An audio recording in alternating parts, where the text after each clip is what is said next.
They called her the Flawed One. The curse upon the Blackwood Pack. Born under a silent moon, Lena's wolf was a pale, shimmering imitation of the fierce, midnight-furred predators she lived among.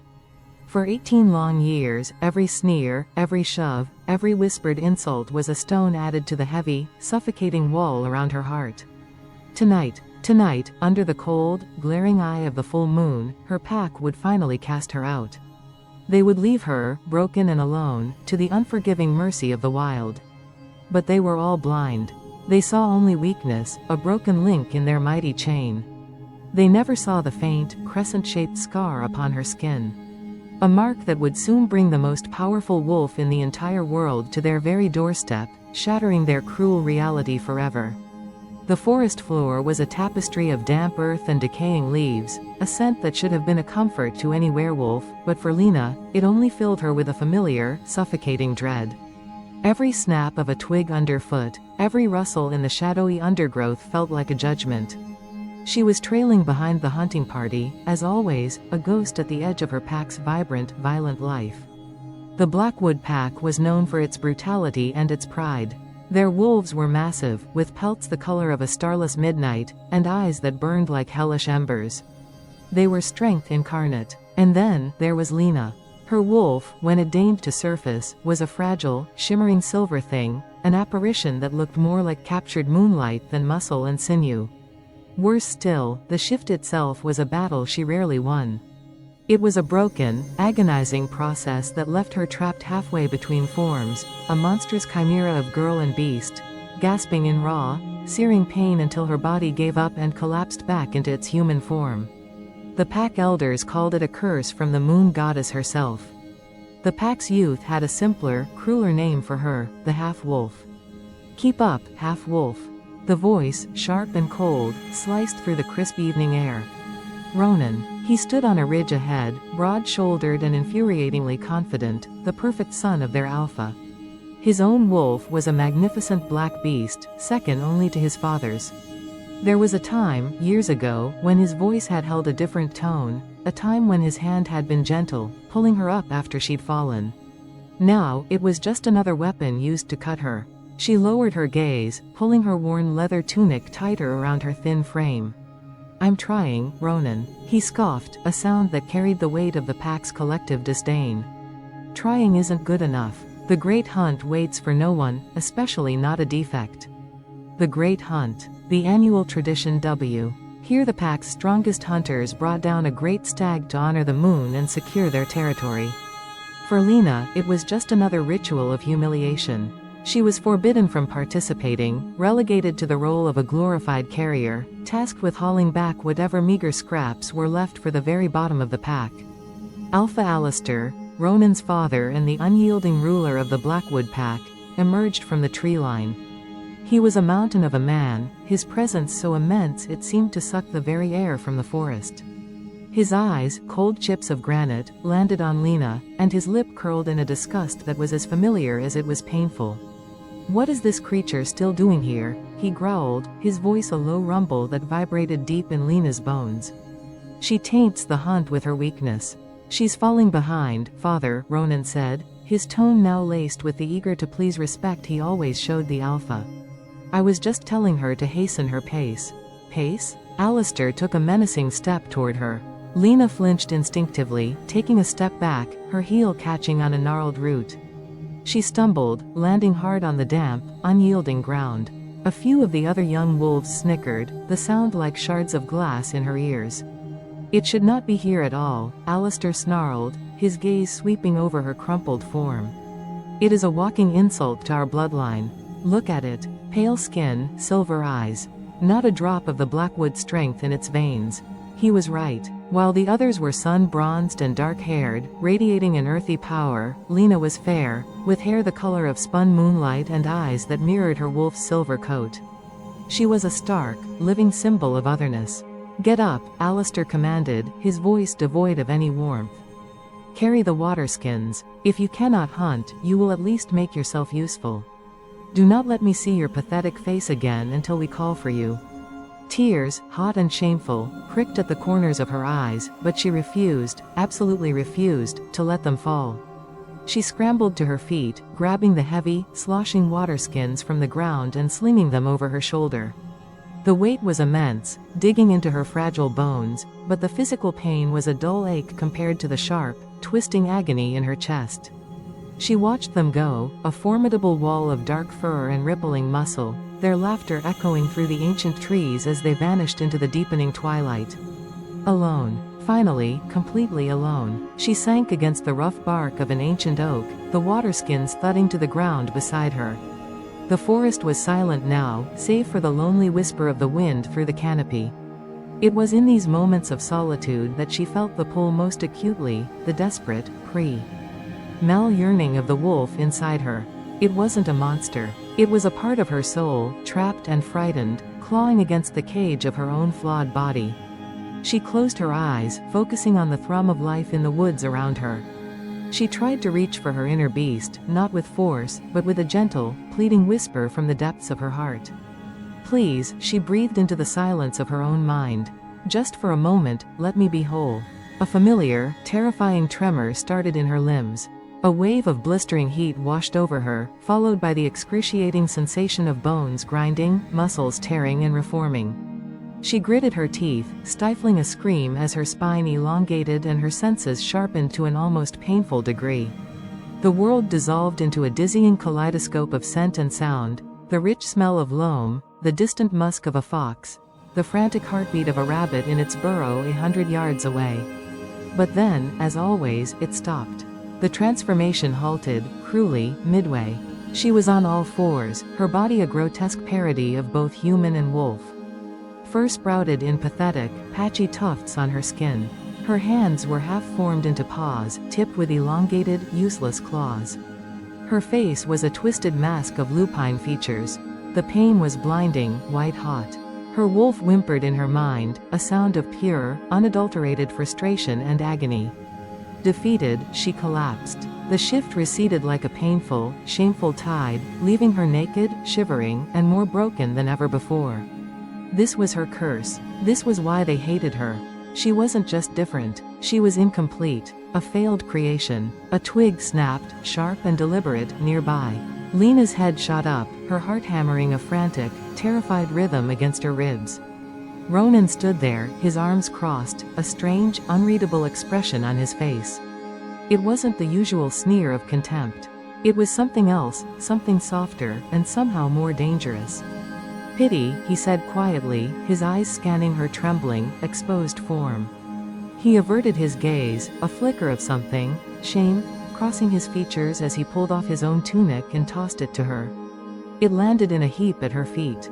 She quickly covered herself, the rough spun cloth smelling overwhelmingly of pine and him. You shouldn't be here, she whispered, her voice horribly hoarse. I know what my father is, Ronan cut in, a flicker of what looked like resentment in his eyes. He took a hesitant step closer. Lena, He hesitated, his gaze distant. Do you remember when we were pups? Before my first shift? We used to trace the constellations. You told me you wanted to run with the stars. The memory was a painful ghost, a glimpse of a time before his power had manifested, before his father's poison had fully seeped in. Oh, his heart. A time when they were just Ronan and Lena, two children under the same, endless sky. That was a long time ago, she said, her voice flat. Why does it happen? He asked, his voice barely a whisper, laced with a frustration that surprised her. Why can't you change? She shook her head, pulling the tunic tighter around her as if it could shield her. If I knew, don't you think I would fix it? I am a stain on this pack, Ronan. I feel it every day. Soon, your father will have had enough, and he will wipe that stain clean. His jaw tightened, a muscle feathering. The elders are talking. They're planning to hold a rejection ceremony. After the hunt. Tonight. Lena's blood ran cold, freezing solid in her veins. The rejection. The ultimate punishment. To be ritually severed from the pack bond, your scent erased, your very existence renounced. To be made packless was a death sentence. A lone wolf rarely survived a winter. A half-wolf? She wouldn't survive a single night. Tonight, she choked out, panic clawing at her throat, making it hard to breathe. Ronan looked away, his handsome face a mask of conflict. He sees you as a bad omen. The herds have been thin this season. The winter is coming early. He needs something to blame, someone to sacrifice to appease the spirits. He looked back at her, and his eyes were filled with a desperate, helpless anger. I'm sorry. He turned and melted back into the woods, leaving her alone, more alone than she had ever been, with his words hanging in the air like a death shroud. Tonight, her time had run out. The hunt wasn't just a hunt. It was a prelude to her execution. A profound and chilling certainty settled over her, cold and heavy. She would not die whimpering. If this was to be her last night, she would face it on her own terms, under the cold, judging gaze of the moon she was born to. The clearing was bathed in the ethereal, unforgiving silver light of the full moon. The entire Blackwood pack was gathered, forming a tight, menacing circle, a wall of grim faces and crossed arms. In the center, staked to the ground as a testament to their strength, was the massive carcass of the great stag. And next to it, on her knees in the cold dirt, was Lena. The air crackled with a dark, hungry anticipation. She could feel the weight of hundreds of eyes upon her, a physical pressure that threatened to grind her into the earth. But she kept her chin high, her gaze fixed on the luminous orb in the sky. She would not give them the satisfaction of seeing her shatter. She would meet her end with the last shred of dignity she possessed. Alpha Alistair stood before her, his massive form eclipsing the moon itself. His voice boomed across the clearing, each word a hammer blow against her soul. For 18 seasons, he began, his arms spread wide as if addressing the heavens, we have carried a burden. We have harbored a weakness, a flaw in our sacred bloodline. We have shown patience. We have shown tolerance. But the moon goddess tests us no more. The poor hunts, the coming cold, they are signs of her displeasure. We have a curse among us. A guttural roar of agreement rose from the pack. The sound was primal, a wave of pure animosity that washed over her, cold and sharp as a blade. Her eyes scanned the crowd and found Ronan. His face was a pale moon in the darkness, his eyes fixed firmly on the ground. He couldn't even look at her. The boy who had once traced constellations with her was now complicit in her destruction. This creature, Alistair continued, his voice dripping with venom as he pointed a thick, accusing finger at her, cannot answer the call of the moon. She cannot honor the spirit of the wolf. She is an empty vessel, a disgrace to the sacred bond we share. She is nothing. He knelt, grabbing a ceremonial bowl from the dirt. It was filled with a dark, viscous liquid, a foul mixture of mud and wolf's bane, designed to sever the pack bond and painfully burn the one it touched. Tonight, we cleanse ourselves, he thundered. We cut the diseased limb from the healthy body. We erase this mistake. Lena of the Blackwood pack, for your failure to uphold your duty, for your cursed blood, and for bringing ill fortune upon us. I, Alpha Alistair, do hereby cast you out. He raised the bowl high, preparing to pour its vile contents over her head. This was it, the end. A strange, surreal calm settled over Lena. She closed her eyes, not in surrender, but in a final, defiant act of peace. Let them do their worst. She would be free of their hatred, one way or another. But as Alistair tilted the bowl, a sudden, intense heat bloomed on Lena's left shoulder blade. It was a searing, electric sensation, like being struck by lightning from within. A sharp gasp escaped her lips, her eyes flying wide open. A brilliant, blinding silver light erupted from her back, shining through the thin fabric of her tunic. It pulsed in time with her frantic heartbeat, a living, breathing star, casting the entire clearing in an otherworldly, beautiful glow. Alistair froze, the bowl slipping from his stunned fingers and clattering to the ground, its contents spilling like black blood. The pack fell into a dead silence, their angry snarls replaced by confused murmurs and gasps of sheer shock. The light on Lena's back intensified, burning away the fabric around it. The faint, crescent-shaped birthmark she'd had her whole life was now blazing with the ferocity of a personal moon, a sigil of pure power. Then, the very air grew heavy, thick with an ancient, palpable power that no one in the Black Wood pack had ever felt before. It was the weight of ages, the scent of storms and starfall. From the dark perimeter of the forest, a new sound emerged. It wasn't the sound of a Blackwood wolf. It was a howl so deep, so powerful, it vibrated in the chests of every wolf present, shaking the very ground beneath their feet. It was a sound of absolute authority, of unquestionable command. It was the howl of a king. Out of the shadows stepped 3 figures. They moved with a predatory grace that made the formidable Blackwood warriors look like clumsy, undisciplined pups. The figure in the lead was tall and imposingly built, with an aura of power that dwarfed even Alpha Alistair. He had hair as black as a starless night and eyes that seemed to hold the cold, ancient light of distant galaxies. He was flanked by 2 others, a man with a stoic, scarred face and a woman whose long silver hair was intricately braided with charms of bone and stone. Alpha Alistair stumbled back, his face draining of all color, his bravado vanishing like mist in the sun. He recognized the symbols on their armor. He recognized the sheer, terrifying power radiating from the man in the lead. Every alpha in the land knew of him, spoke of him in tones of reverence and fear. It was Kaelan, the Alpha King, the ruler of all packs. Kaelan's piercing gaze swept over the scene, the terrified alpha, the stunned pack, the stag, and finally, the girl on her knees, a beacon of defiant silver light in the center of it all. His eyes narrowed, focusing on the glowing mark on her shoulder. A flicker of something, disbelief, wonder, triumphant recognition, crossed his features. He ignored Alistair completely, his attention locked solely on Lena. He moved toward her, his steps silent and deliberate on the forest floor. The Blackwood wolves parted before him without a sound, like water before a ship's bow, their heads bowed in instinctual submission. Lena stared up at him, her heart pounding a frantic, wild rhythm against her ribs. She was terrified, but for the first time in her life, staring into those ancient, powerful eyes, she wasn't ashamed. The power emanating from her own skin was a shield, a glorious armor against their scorn. Kaelan stopped just before her. He knelt, his movements fluid and controlled, bringing his face level with hers. His gaze was intense, searching, seeing straight through to her very soul. He was so close she could see the flecks of silver in his dark eyes, could feel the heat radiating from his body. "Show me," he commanded. His voice was a low, mesmerizing rumble that was both a gentle request and an unbreakable order. Hesitantly, her hand trembling, Lena reached back and pulled the collar of her tunic aside, fully exposing the glowing mark. It was a perfect crest. Ent moon, intricately detailed, as if etched by a divine hand, and it pulsed with a soft, living light. Kaelan reached out, his fingers hovering just above her skin, tracing the edge of the mark in the air. A visible jolt, like static electricity, leapt between them. He drew his hand back, his expression unreadable, but his eyes held a storm. He rose to his full, imposing height, turning his glacial gaze upon Alpha Alistair, who was trembling like a leaf in a gale.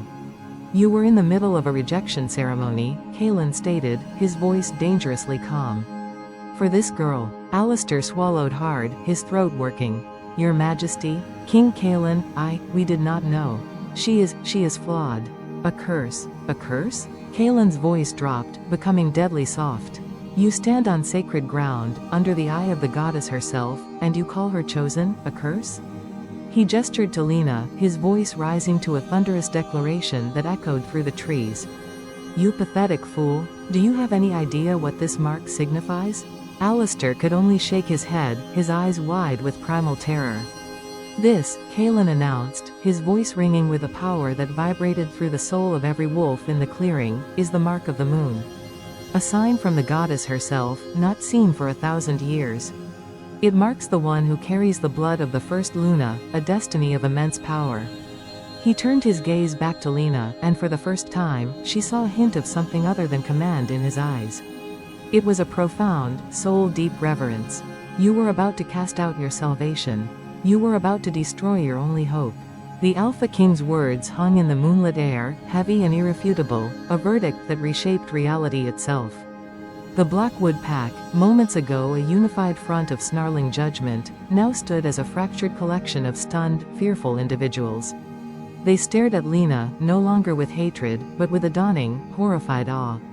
The curse, the half-wolf, their salvation. Alpha Alistair's face had turned a sickly shade of gray. "Majesty," he stammered, his voice cracking. "I swear on my life, we were ignorant. Had we known, ignorance," Kaelan cut him off, his voice like the crack of glacial ice, "is not a shield, Alistair. It is a weapon you have aimed at your own heart. The king's gaze swept over the cowering pack, his words lashing them more effectively than any whip. For generations, the packs have awaited the return of the moon marked. Prophecy foretells that she alone can unite us against the coming darkness. That her blood holds the key to restoring the powers we have lost. His eyes returned to Alistair, burning with cold fire. And you sought to throw her to the wolves. The irony was a bitter pill, lost on no one. Ka. Ellen turned his back on the disgraced Alpha, his focus returning to Lena, who still knelt, shivering on the ground. He held out a hand to her. It was a large, calloused hand, a warrior's hand, yet his gesture was unexpectedly, profoundly gentle. Come, he said, his voice softening only for her. You will not kneel before these people for another second. Lena hesitated, her mind reeling. The Alpha King. Prophecy. The moon's mark. It was a tidal wave of impossible information, crashing over her, threatening to pull her under. But the hand he offered was a lifeline, solid and real in a sea of confusion and pain. Slowly, she placed her small, trembling hand in his. The moment their skin touched, a spark ignited, a current of warm, potent energy that flowed up her arm and straight to her core. It was not the painful jolt from before, but a feeling of rightness, of protection, of coming home to a place she never knew existed. His grip was firm, secure, and he easily pulled her to her feet, his presence a fortress beside her. Kaelin kept her hand in his, turning to face the dumbstruck pack, standing with her as a united front. This girl is now under my personal protection, he announced, his voice leaving no room for argument. It was a decree, carved in stone. Her life, her well-being, her very future, are my responsibility. An insult to her is an insult to me. A threat to her is a declaration of war against the crown. He paused, letting the weight of his threat settle, sinking into their bones. She is leaving with me. Now. Alistair took a stumbling step forward, desperation overriding his fear. But, Your Majesty, she is of the Blackwood pack. She is our blood. Allow us to atone for our mistake. We will honor her. We will build her a shrine, give her the finest of everything. You will do nothing. Kaelin's voice was a whip crack, silencing the Alpha instantly. You had 18 years to honor her. You chose to torment her instead. You have proven yourselves unworthy of her presence. His eyes were like chips of flint. The bond between her and this pack has been broken, not by my decree, but by your own cruelty. She is packless, but she will not be homeless. He looked down at Lena, his dark eyes softening almost imperceptibly. She will join my pack. The Silver Moon Guard. A collective, sharp gasp rippled through the crowd. The Silver Moon Guard was not just a pack, it was a legend, whispered in odd tones. Comprised of the most elite alphas, betas, and warriors from across the continent, they were the king's personal retinue, his family, his living sword and shield. To join them was the highest honor a werewolf could achieve.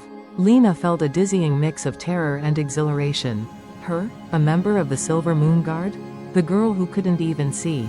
Complete a full shift? It was laughable. It was impossible. Kaelin began to lead her away from the center of the clearing, away from the stag and the shame, toward the shadows from which he had emerged. His two companions fell into step behind them, forming a protective, impenetrable rearguard. The Blackwood pack could only watch, paralyzed by shock and fear.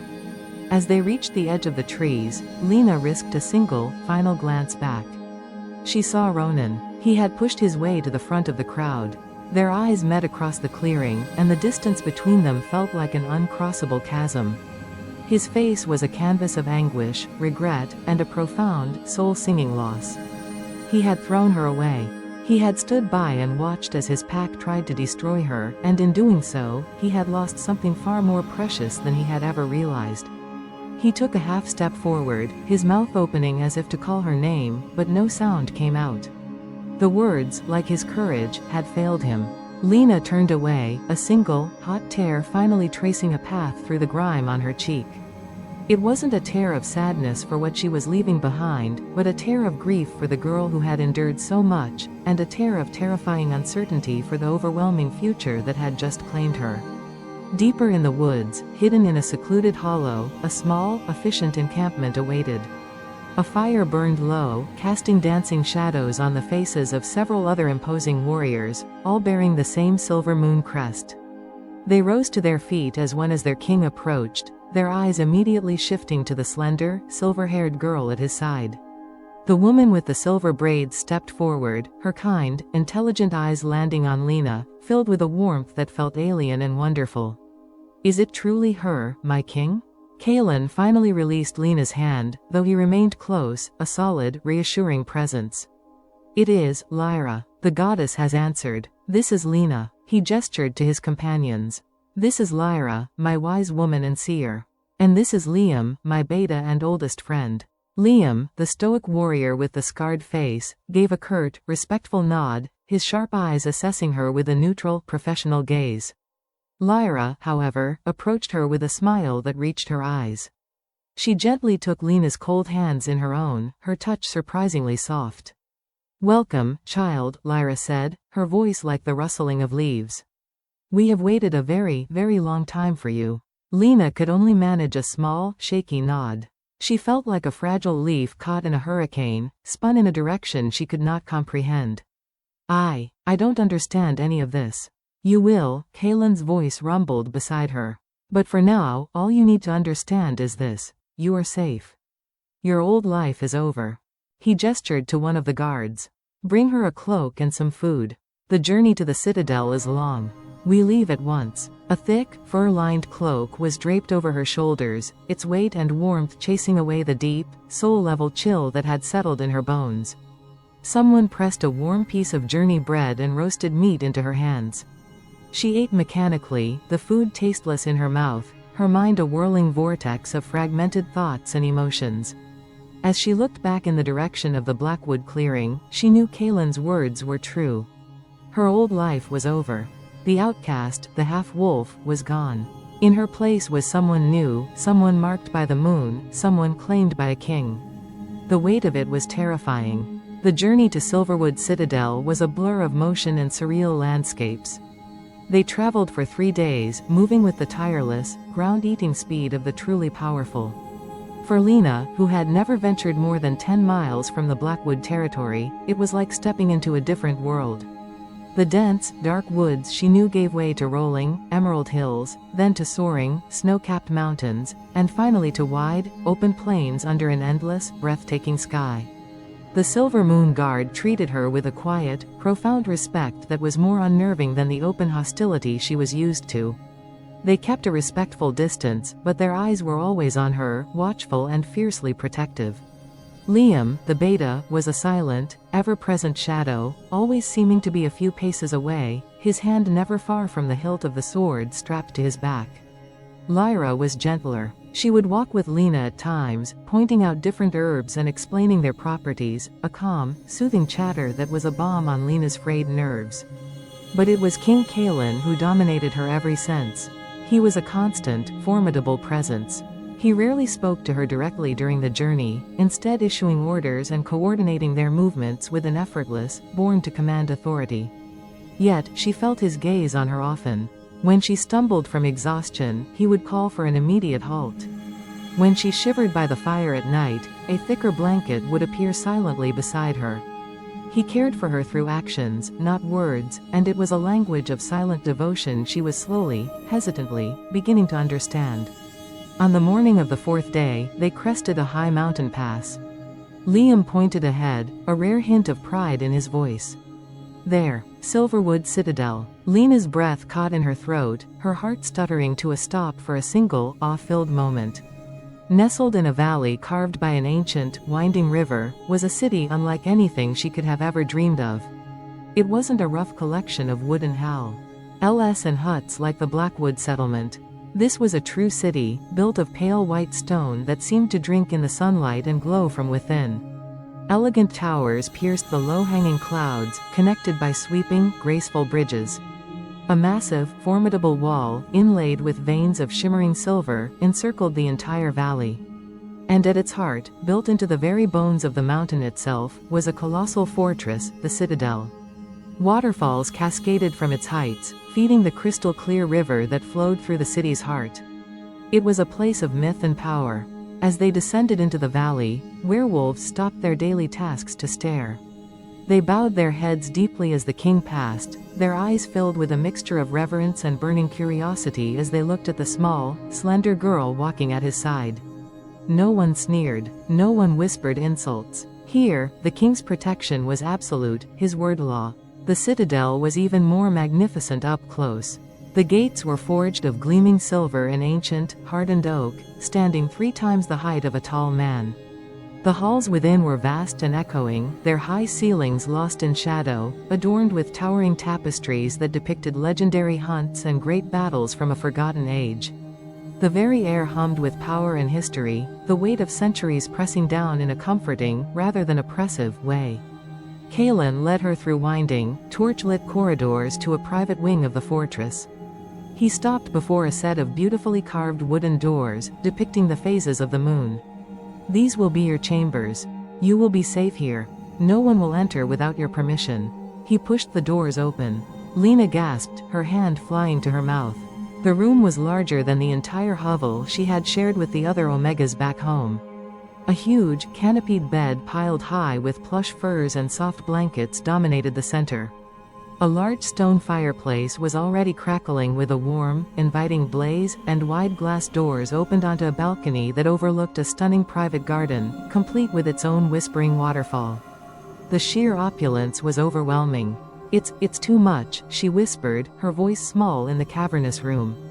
"It is what you are owed," Kaelin said, his voice softer than she'd ever heard it. He stepped into the room, his presence filling the spacious area. "The prophecy of the moon marked speaks of a great power, Lena. But it also speaks of a great burden." He gestured to a large, leather-bound book sitting on a reading table near the fire. Its cover was embossed with a silver crescent moon. "That is the Luna Chronicles. It contains the history of our people, and the story of the first Luna, from whom you are descended. Lyra will help you stud. Wyatt. It is important that you understand your past before you can embrace your future."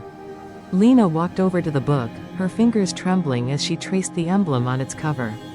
It was the same as the mark on her shoulder. A direct link. This first Luna, who was she? She was a wolf who lived in perfect harmony with the moon goddess, Kaelin explained, his voice taking on a reverent tone. It is said she did not just shift into a wolf. She became the wolf, a creature of pure spirit and moonlight. She could heal the sick, command the tides, and her howl could soothe the most savage beast. Her bloodline was thought to be lost to time. He looked at her, his dark eyes intense, seeing the legacy within her. Until now, he looked at her, his gaze piercing her soul. "That is the power that flows through your veins, Lena. The pain you feel when you shift, it is not because you are weak. It is because your body is struggling to contain a power it was never taught how to wield." A flicker of hope, fragile but brighter than any star, ignited in Lena's chest. For her entire life, she had believed she was broken, a mistake. Could it truly be that she was not broken, but simply unawakened? She began, her voice a small, hopeful whisper, "Can you teach me?" A faint, genuine smile touched Kaelin's lips. It transformed his stern, regal face, making him look younger, more approachable, devastatingly handsome. "I will." The smile faded, replaced by solemn gravity. "But it will not be easy. You will have to unlearn a lifetime of shame and fear. You will have to be stronger than you have ever been."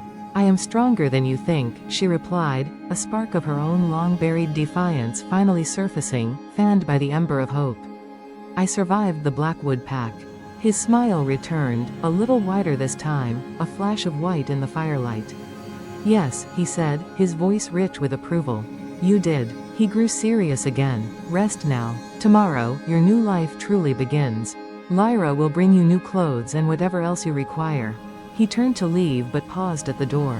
"Lena," he said, not turning around. "What my people did to you, the ignorance they showed. I will spend the rest of my days making amends for it. You have my word." He left, closing the doors softly behind him, leaving her alone with the echo of his promise hanging in the warm, silent air. Lena stood alone in the magnificent room, the king's vow wrapping around her like a second cloak. She walked out onto the balcony, the cool, clean mountain air a caress on her face. Below, the city of Silverwood twinkled like a field of fallen stars. For the first time, she felt the whisper of her inner wolf not as a source of pain or shame, but as a murmur of anticipation, a sleeping giant beginning to stir. Here, in this new world, surrounded by a king's protection and the promise of understanding, maybe, just maybe, she could finally learn to be whole. The days that followed were a whirlwind of quiet discovery. Lyra became Lena's constant companion, a patient and endlessly knowledgeable teacher. They spent hours in the Citadel's vast, silent library, a place that smelled of old parchment and wisdom. They pored over the Luna Chronicles, its pages filled with elegant script and illuminated illustrations of a majestic, luminous wolf that could only be the first Luna.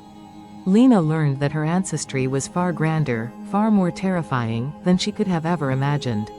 Senna, the first Luna, had not been just a powerful wolf, she had been a living conduit for the moon goddess's own magic, and the moon's mark was the key, the focal point of that immense power. Her physical training began with Kalen himself. He did not take her to the loud, dusty sparring grounds where warriors tested their strength against each other with brutal force. Instead, he led her to a secluded, sun-dappled clearing high in the mountains, a sacred place beside a tranquil lake whose water was as clear as glass and as still as a mirror. "Your power is not born of rage, like ours is," he explained on their first day, his voice calm and steady, a guide in the chaos of her mind. "The Blackwood wolves tried to force your shift through pain and fear. They were trying to start a fire with water. Your strength comes from serenity. From a deep, unbreakable connection to the world around you, to the life force that flows through all things."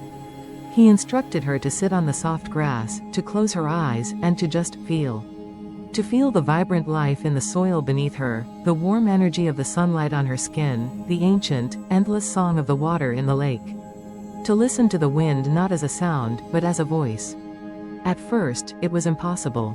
Her mind was a chaotic storm of 18 years of trauma and self-doubt.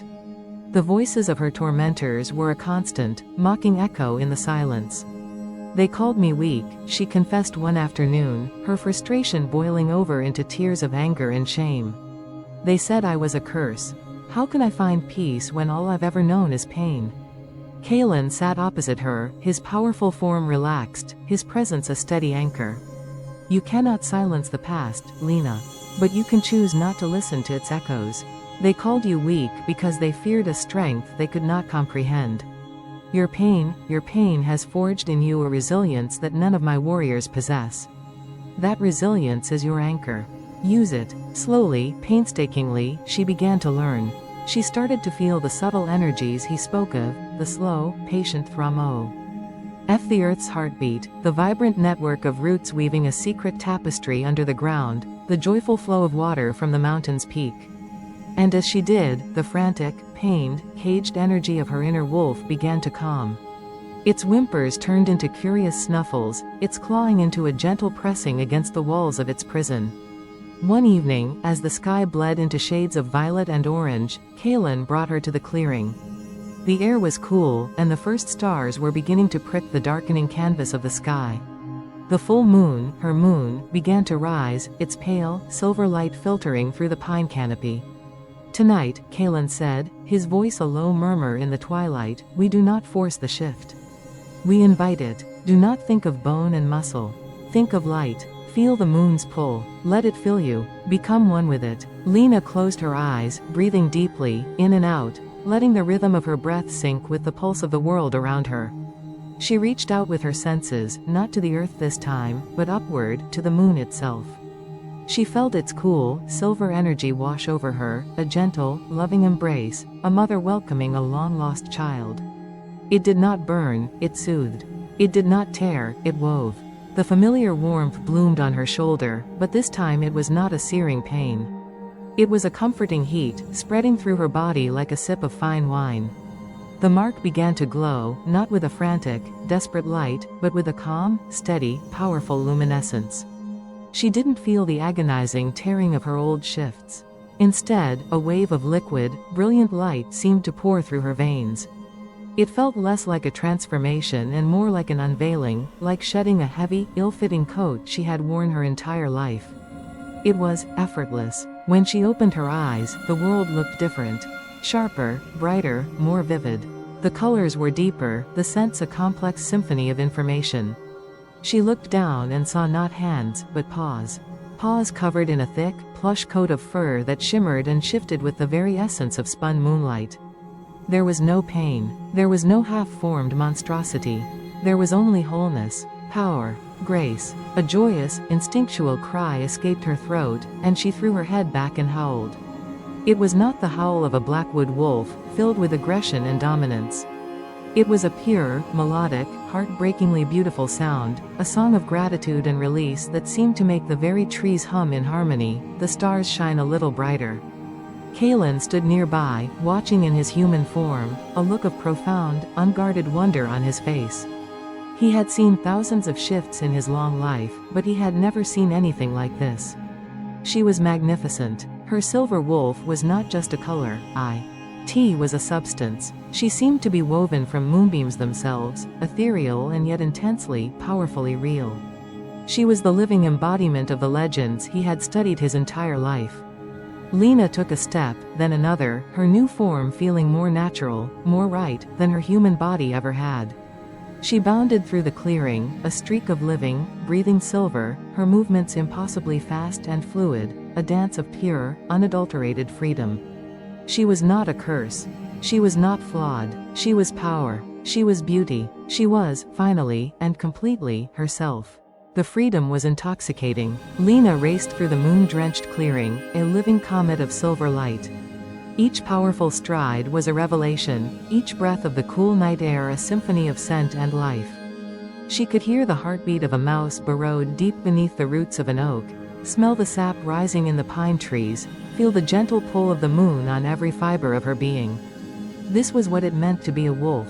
This was the harmony she had been denied her entire life. Kalen watched her, a silent, proud sentinel. The awe on his face had softened into a deep, resonant satisfaction. This was the potential he had seen blazing within her, now fully realized. She was more than he had ever dared to hope for. It was in this moment of pure, unadulterated joy that the world turned wrong. A scent hit the air, sharp and foul, slicing through the clean mountain aromas like a poison-tipped blade.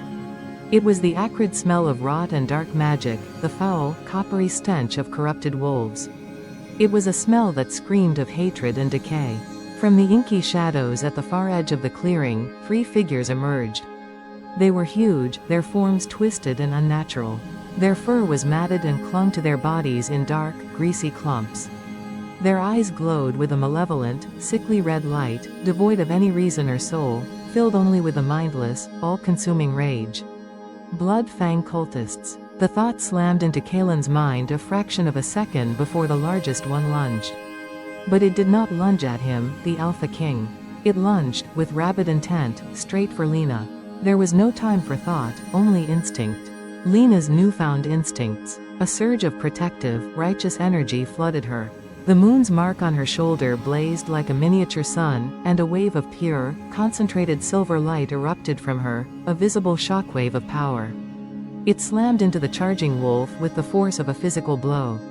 The creature was thrown backward as if by a giant's hand, yelping in a mix of surprise and agony as the purifying moonlight seared its corrupted flesh, the stench of burning evil filling the air.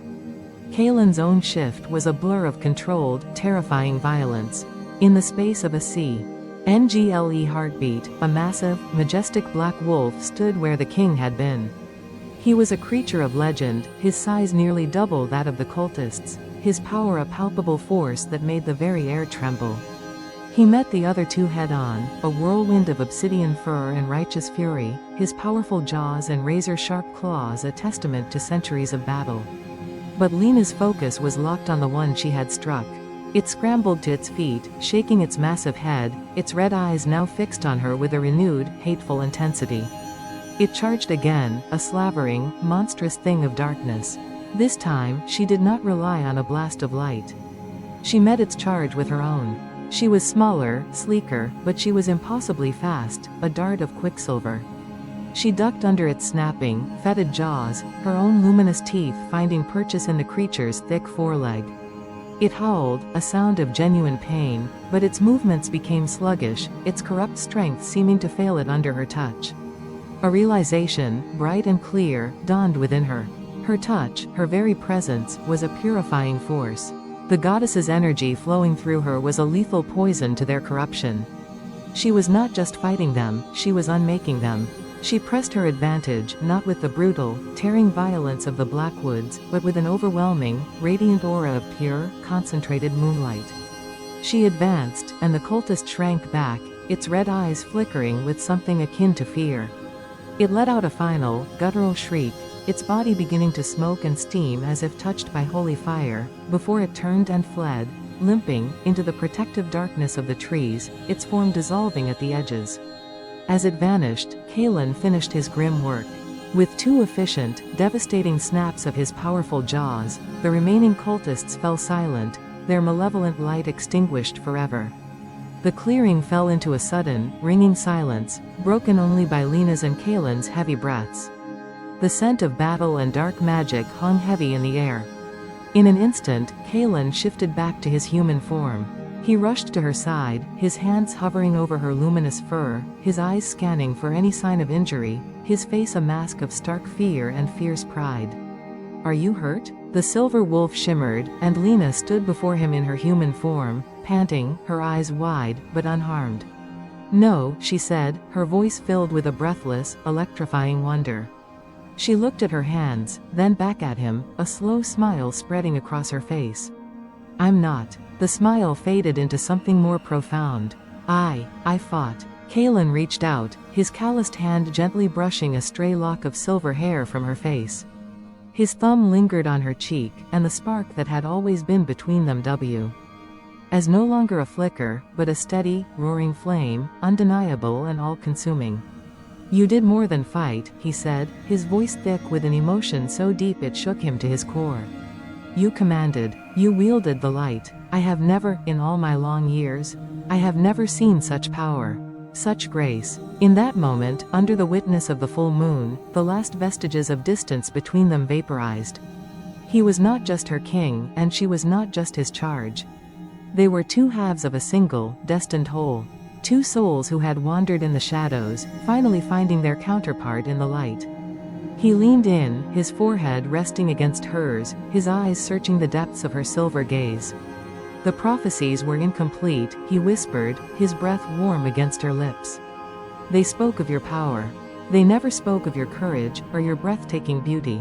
Before Lena could form a thought, let alone a response, he closed the small, final distance between them, and his lips met hers. The kiss was not one of mere passion, though it burned with an undeniable fire. It was a kiss of deep, profound recognition. A sealing of a bond forged in destiny and tempered in battle. It was a promise, of a shared future, of a united front, of a love that was as ancient as the moon above and as new as the power coursing through her veins. It was the beginning of everything. The assassination attempt sent violent ripples of alarm through the heart of Silverwood Citadel. The presence of the Bloodfang cult, so deep within their territory, so close to their very capital, was a declaration of war far more brazen than any before. The citadel, once a place of serene beauty and ancient power, now hummed with the tense, sharp energy of a fortress preparing for an inevitable storm. Lena's life transformed once again. Her training was no longer a discovery, it was a honing, a sharpening of a divine weapon. It became the paramount priority for the entire Silver Moon Guard. Liam, the stoic beta, took charge of her combat training, translating her unique, luminous abilities into practical, devastating fighting techniques. He taught her strategy, how to use her speed and light not just for defense, but for fluid, unpredictable offense. Lyra, in the quiet sanctity of the library and the sacred gardens, helped her delve deeper into the wellspring of her power. She taught Lena to use the moon's energy as a shield, to weave barriers of solid light, to mend wounds with a touch that glowed with healing warmth, and to create intricate, confusing illusions from pure moonlight to disorient and trap her enemies. Through it all, her bond with Kalen deepened, weaving itself into the very fabric of her being. They were inseparable. Their evenings were spent in her chambers or his, before the great fireplace, his deep, resonant voice reading from the ancient texts of the Luna Chronicles, or simply sitting in a comfortable, understanding silence that spoke more than words ever could. He showed her a side of himself no one else was permitted to see, not the infallible, fearsome king, but the man, Kaelin, who carried the weight of centuries on his shoulders, who lay awake at night fearing for his people, and who had been profoundly, utterly lonely until the moment a silver light had blazed in a forgotten clearing. He was her anchor in the tumultuous sea of her new life, and she, he told her one night, his fingers laced with hers, was the hope that had lit his way out of the darkness. They were not yet officially mated, for tradition and law dictated that such a sacred ceremony required a time of peace and celebration, not the shadow of war. But in their hearts, in the silent language of their linked gazes and the electric touch of their hands, the bond was already sealed, immutable and eternal. It was on a windswept, gray afternoon, with clouds gathering like an omen over the mountain peaks, that the peace was shattered anew. A lone rider, pushing his horse to a desperate, lathered gallop, was spotted on the main road leading to the citadel. The guards on the high silver inlaid walls raised the alarm, arrows knocked. But as the rider drew closer, Lena, who was standing on a high balcony with Kaelin, reviewing troop placements, felt a jolt of unwelcome, painful recognition. The man's scent, carried on the frantic wind, was achingly familiar, a ghost from a life she had tried to bury. "It's Ronan," she whispered, her heart giving a single, painful twist. Kaelin's posture stiffened immediately, his entire body radiating a sudden, cold tension. His hand came to rest possessively on the small of her back. "What is Alistair's whelp doing here?" he growled, the words low and dangerous. Ronan was stopped at the main gate, forcibly disarmed and escorted under heavy guard through the bustling streets and into the vast, echoing throne room. He was haggard, thinner than she remembered, his fine clothes torn and stained from a hard, frantic journey. When he was brought before the dais where Kaelin and Lena stood, he dropped to one knee, his head bowed, his body trembling with exhaustion. "Your Majesty," he said, his voice rough and cracked. "State your purpose," Kaelin commanded, his voice as cold and sharp as a shard of ice. He offered no welcome, no courtesy. Ronan looked up, his eyes, shadowed with fatigue and despair, finding Lena's. The shame and regret in his gaze were so profound they were a physical blow. "I have come to warn you." He swallowed, his Adam's apple bobbing. "My father, Alpha Alistair, he has lost his mind. He is consumed with rage and humiliation since you took Lena. He speaks of nothing but reclaiming the pack's honor. His honor is his own to squander," Kaelin said dismissively, his lip curling. "It is no concern of mine. But it is your concern now."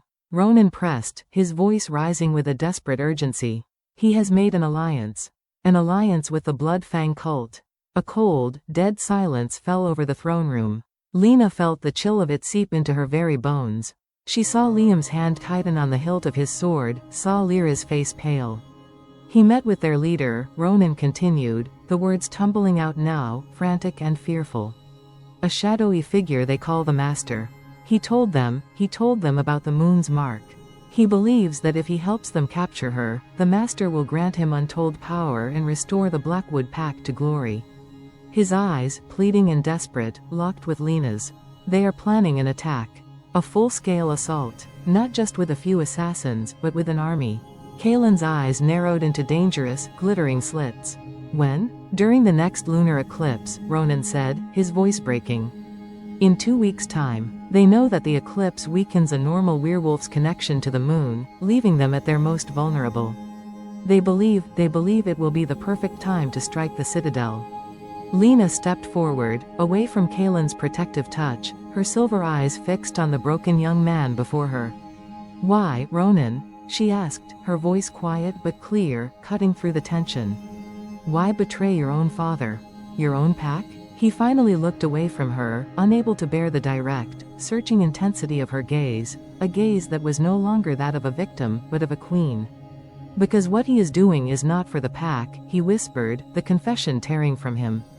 "It is for his own vanity.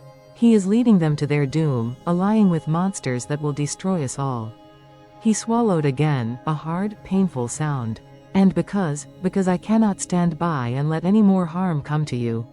What I did, what I allowed to happen to you." His voice dropped to a broken whisper. "It will haunt me for the rest of my life. I don't deserve your forgiveness, Lena. I know that, but I can at least try to prevent your death." Kaelin studied him for a long, tense moment, his kingly mask impenetrable. Liam stepped forward, leaning in to whisper in his ear, his voice too low for others to hear. "It could be a trap, my king. A trick to lower our guard." "It is not," Lena said, with a quiet, unshakable certainty that made everyone turn to look at her. She looked at Ronan, not with the anger he expected, but with a sad, clear-sighted pity. "He is telling the truth.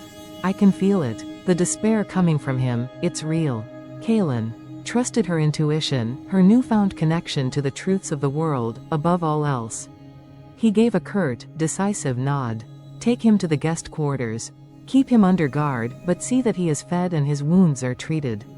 He then turned his formidable gaze to the assembled guards and council members, his voice rising into a battle cry that echoed off the stone walls. "Send riders to our allies.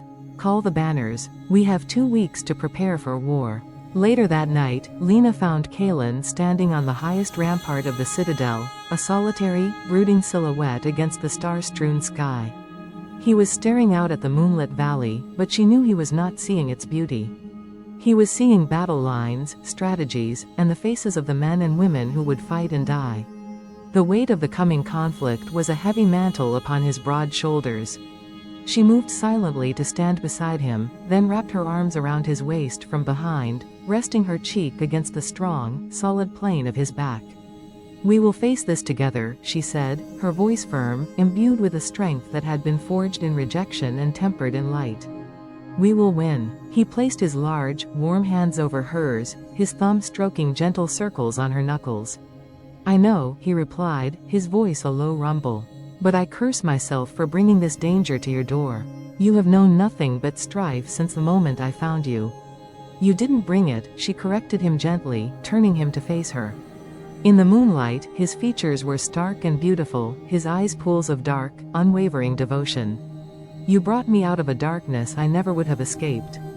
You gave me a home, a purpose." She reached up, her fingers tracing the strong line of his jaw. "You gave me you." She rose on her toes and kissed him then, a kiss filled not with gentle promise, but with a fierce, determined love, a kiss that was a vow in itself. "Alistair and his monsters are not a threat," she whispered against his lips. "They are a test to prove that the light of the moon is stronger than any shadow." Kaelin looked down at her, his heart swelling with a love so fierce it was a physical ache. This was his mate, not a fragile girl to be shielded behind stone walls, but a queen in her own right, with a warrior's spirit, a goddess's power, and the heart of a lioness. "Our mating ceremony will have to wait," he said, a hint of deep regret coloring his tone. Tradition demanded celebration, peace, a focus on their union, not on the drums of war. "No," Lena replied, her silver eyes glowing with an inner fire that rivaled the moon itself.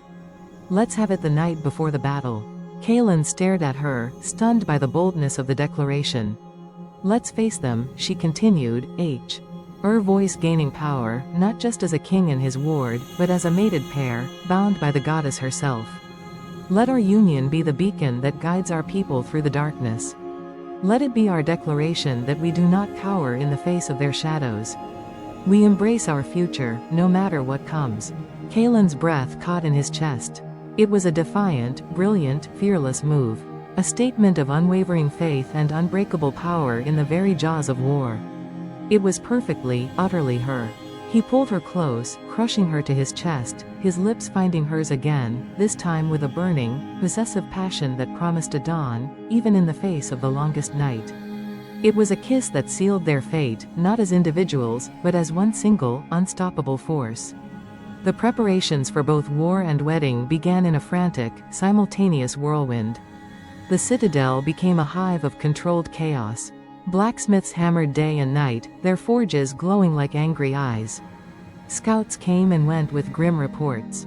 And amidst it all, Lyra and the other women of the court prepared for a ceremony the likes of which had not been seen in generations. The night of the lunar eclipse, and their mating ceremony, arrived with an unnaturally still and heavy silence. The air itself seemed to be holding its breath. As the first, creeping shadow of the earth began to slide across the face of the moon, a palpable wave of weakness washed over the gathered defenders of Silverwood. It was as if a vital cord had been cut. their connection to their lupine power was choked, leaving them feeling hollowed, vulnerable, and afraid. But for Lena, standing beside Kaelin on the main parapet, clad in armor of gleaming silver that seemed to drink the dying light, the opposite was true. The eclipse did not weaken her. It focused the moon's hidden, potent energy, channeling it directly into the mark on her skin. A torrent of raw, immense, terrifying power flooded her veins, making her skin hum and her silver eyes blaze with an incandescent light. The mate bond between them, now a tangible, golden thread of strength and love, pulsed fiercely, connecting their souls. From the darkness below, the combined army of Bloodfang cultists and the traitorous Blackwood pack surged forward. Led by a visibly crazed Alpha Alistair and the hulking, cloaked figure of the Master, they crashed against the citadel walls like a wave of mindless fury. The Silver Moon Guard fought with desperate, valiant bravery, but they were weakened, their movements sluggish, their strength sapped by the eclipse. Kaelin, his own power diminished, looked to her, his trust absolute. "Now, Lena," he commanded, his voice strained but steady. Lena raised her hands to the darkened, blood-red moon. She felt the immense, swirling power within her, a storm of celestial energy. She did not fight it, she embraced it, shaped it. With a cry that was part song, part battle roar, she unleashed it. A dome of shimmering, solid silver energy erupted from her, expanding with breathtaking speed to cover the entire citadel, bathing the battlefield in a soft, ethereal radiance. Her allies within the dome gasped as they felt their strength return in a rushing, life-giving wave. The eclipse's crippling effect was nullified within her shield of light. The cultists, however, shrieked in agony.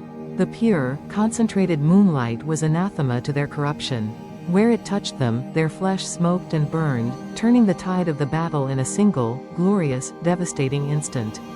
"How?" Alistair screamed from below, his face a mask of rage and disbelief. The Master simply pointed a skeletal, accusing finger directly at Lena from the midst of the chaos. "Bring her to me." His voice was the scrape of stone on stone, empty of all life. The largest, most corrupted cultists broke from the battle, scaling the walls with unnatural speed, their red eyes fixed on their prize. Kaelin moved to intercept them, a snarl tearing from his throat. But Lena's voice rang out, clear and commanding, a queen's voice that carried over the din of battle. "I am not a girl you need to protect, my love. I am your queen." And with a grace that defied the armor she wore, she leapt from the parapet, landing light as a feather in the courtyard below, directly in the path of the oncoming monsters. She did not merely shift. She became. Her body flowed, a river of liquid moonlight, into a being of pure, solidified radiance. Her wolf form was larger, more luminous, more powerful than ever before. The true form of the lunar ascendant, the living embodiment of the first Luna's wrath and grace. She met the charging cultists, and they did not stand a chance. They dissolved into ash and screaming shadows as her mere presence, her aura of purifying light, passed over them. Seeing his ultimate prize slipping through his fingers, Alistair, in his massive black wolf form, turned to flee the field. But he was met by the enraged Alpha King. Kaelin, his power restored by Lena's light and fueled by a fury born of love and betrayal, engaged him. The fight was brutally short. Kaelin, a master of combat, ended the traitor's life with a single, decisive, powerful snap of his jaws, a final judgment for the man who had tormented his queen. At the same moment, the Master, enraged by the turn of events, unleashed his full, necrotic power. A wave of black, soul-chilling energy, a void of pure nothingness, shot straight for Lena's heart. She met the dark magic not with claws or teeth, but with a howl. The same melodic, powerful, world-changing howl of the first Luna that had once soothed savage beasts. A beam of concentrated, purer than pure moonlight erupted from her throat, a lance of divine judgment. It tore through the darkness, engulfing the Master completely.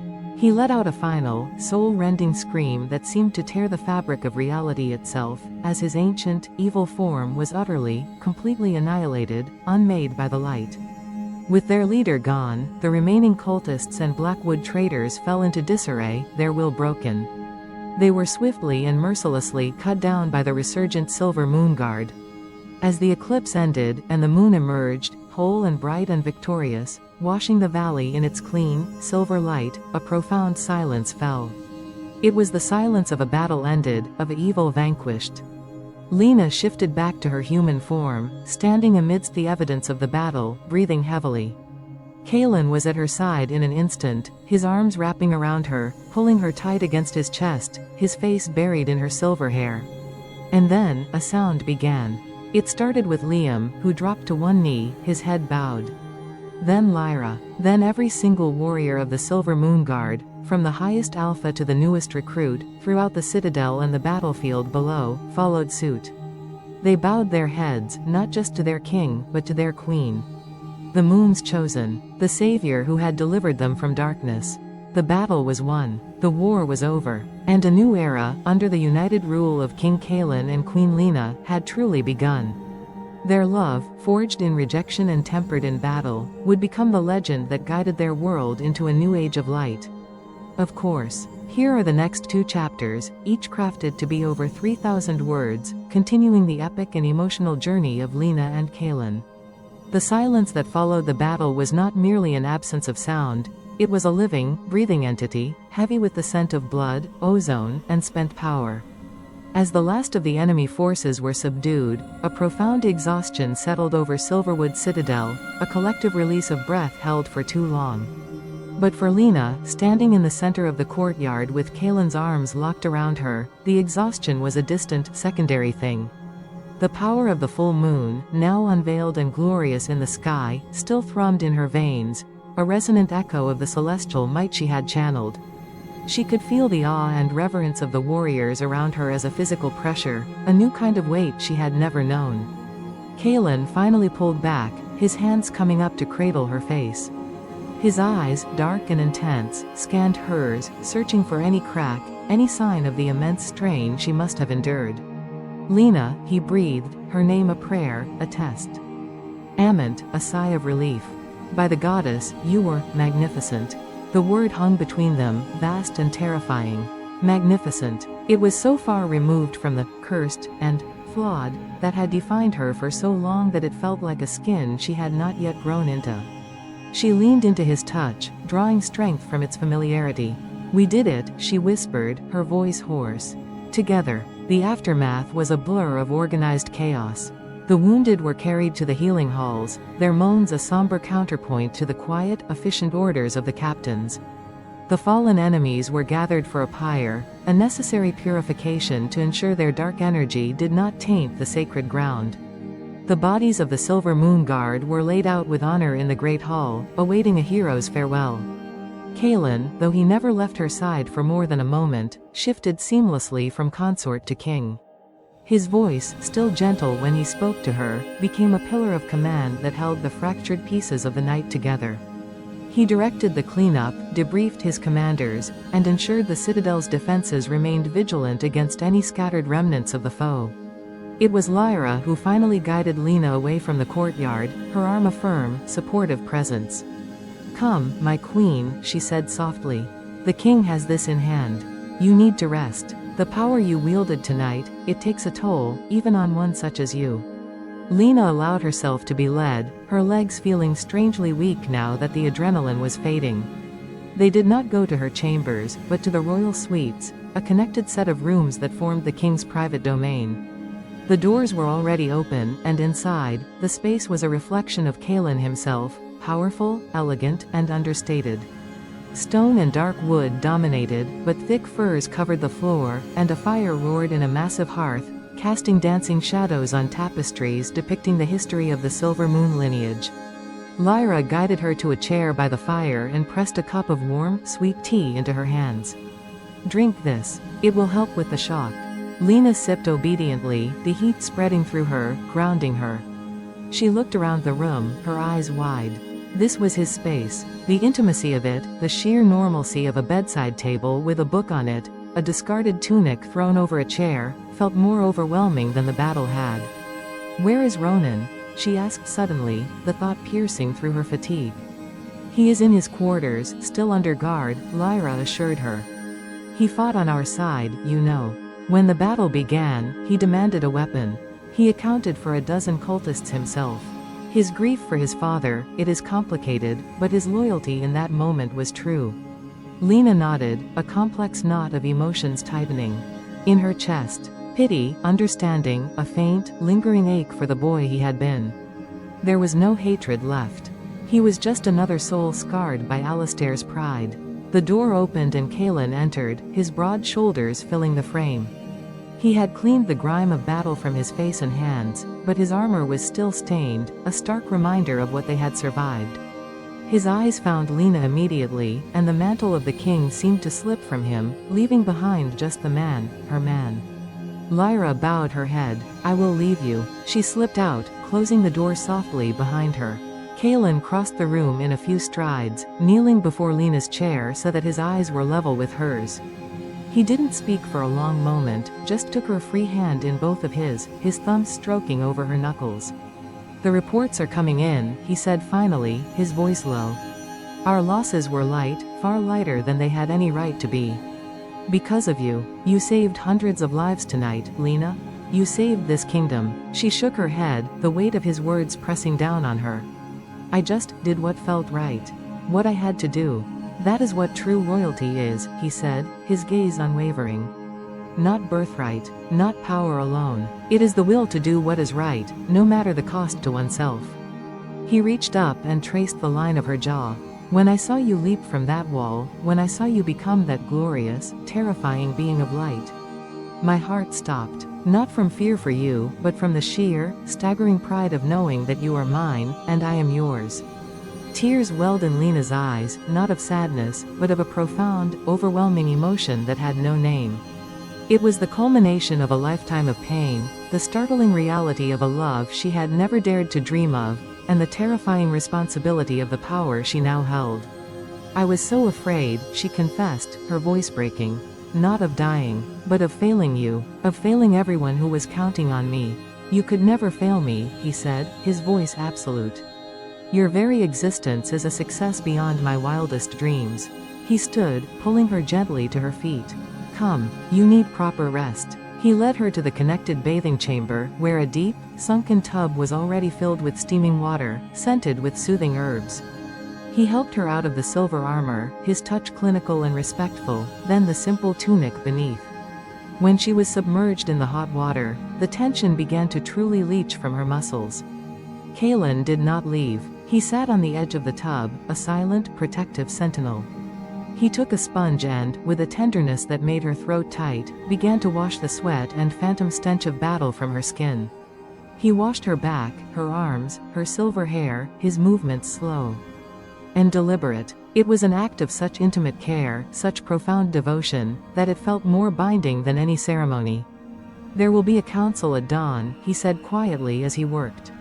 "The allied alphas who answered our call will be there. They will want to see you. To pledge their loyalty to the moon-touched queen." The title sent a shiver through her. "What do I say to them?" "You say nothing, unless you wish to," he replied. "Your presence will be statement enough. They saw the light, Lena. They felt its power. They know the legends are true. You are the living embodiment of the goddess's will. That is an authority that surpasses even my own." She leaned her head back against the edge of the tub, closing her eyes. "It's too much, Kaelin." His hand stilled on her shoulder. "I know, and I will be with you for every second of it. This crown," he said, "it is not a prize. It is a service, and we will bear its weight together." Later, wrapped in a soft robe, she stood on the balcony of his chambers, looking out over the citadel.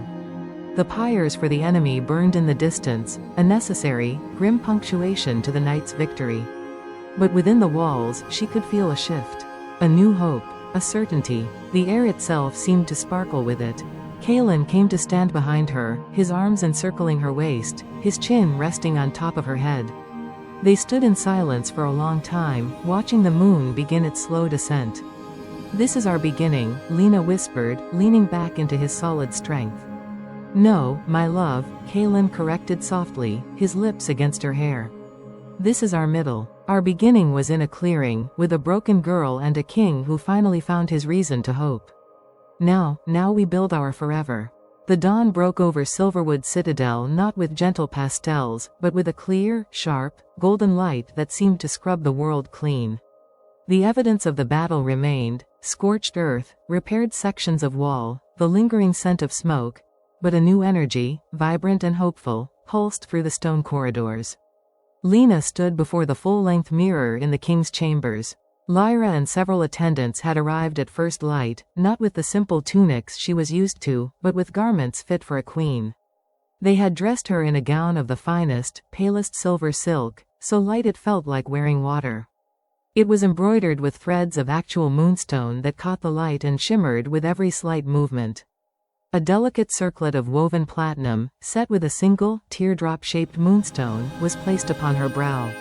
She barely recognized the woman in the reflection. The silver eyes were the same, but the fear and uncertainty that had once haunted them were gone, replaced by a calm, steady light. Her face, once drawn with hunger and tension, had softened. She looked regal. Kaelin entered, already dressed in his formal regalia, a dark gray tunic embroidered with the silver moon crest, a black fur-trimmed cloak, and his own, heavier crown. He stopped short when he saw her, his breath catching audibly. For a long moment, he simply stared, his expression one of such raw, unguarded awe that it warmed her from the inside out. "You are?" He shook his head, as if words were inadequate. He crossed the room and took her hands, lifting them to his lips. "Every time I think I have seen the full measure of your beauty, you prove me wrong. You clean up rather well yourself, Your Majesty," she said, a small, genuine smile touching her lips for the first time since the battle. The great hall was packed. Every noble, every alpha from the allied packs, every captain and honored warrior of the Silver Moon Guard stood in silent anticipation. The air was thick with the scent of pine boughs, beeswax, and a palpable tension. As Kaelin and Lena entered, arm in arm, a hush fell so complete that the rustle of her silk gown sounded like thunder. They walked the length of the hall together, their steps measured and sure.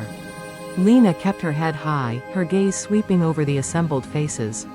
She saw respect, curiosity, and in many, a reverent fear. She saw Liam, who gave her a slow, respectful nod.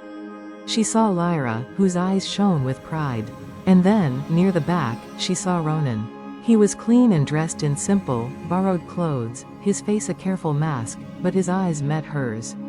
In them, she saw no plea for forgiveness, only a deep, settled sorrow and a quiet acknowledgement of her new station. She gave him the slightest of nods, an acknowledgement of his own. It was all that was needed. They ascended the dais and turned to face the assembly. Kaelin's voice, amplified by the hall's acoustics and his own innate power, rang out. "Friends, allies, kin, last night, we faced an enemy born of hatred and corruption. An enemy that sought to extinguish the very light of our world." His gaze swept the crowd. "But we stand here this morning, not in the shadow of defeat, but in the brilliant light of victory. A victory won not by one pack, but by many, united.